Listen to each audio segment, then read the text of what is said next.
Nu har jeg været rundt og interviewet en masse mennesker, og så er det jo altid rart at få lidt at drikke. Og det, jeg får her, det er frisk og dejligt koldt vand. Leif, hvorfor serverer I vand her? Hvad er det, I laver? Vi laver rent vand. Vi har 2 forskellige anlæg her.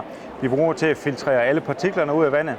Og så har vi sådan en granteranlæg her, som vitaliserer vandet. Det vil sige, at vandet kommer tilbage til det, som man kalder det naturlige, sunde udgangspunkt.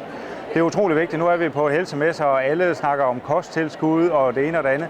Men vores allerstørste fødevare, vores allerstørste næringsstof, det er faktisk vand. Det er den enkelte bestanddel, vi får allermest af i løbet af dagen. Så derfor er det utrolig vigtigt, at vores vand det er en god og en ren kvalitet. Det er også utrolig vigtigt, når vi kigger på vores andet produkt, magnetfeltsterapi herovre, som går ind og stimulerer alle cellerne i hele kroppen, og den allerstørste del af cellerne, det er vand. Så har vi rent vand, så har vi faktisk mulighed for at få en bedre effekt af vores magnetfeltsterapi.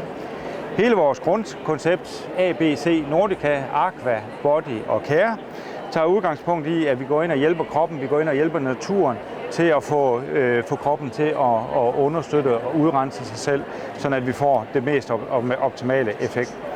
Care-afdelingen, som herovre på hjørnet, sidder vores kollega Martin og hjælper folk med at finde ud af, om man har ubalance i kroppen, om man har stress i kroppen, hvor gammel er den såkaldte virtuelle alder, er man aldersvarende, eller har man stress i kroppen, eller er der andre ting, der er ude af kurs. Så det har han mulighed for at hjælpe folk med og give en anbefaling. Så det er egentlig det, vi arbejder med. Jamen, jeg synes, det lyder spændende, og der er ingen tvivl om, jeg kan se, at I har allerede fuldt optaget her. Så der skal nok i... Det er jo dejligt, der er interesse for det, vi arbejder med. Det er altid spændende, når det er sådan noget. Så skål og rigtig god messe. Tak, og i lige måde.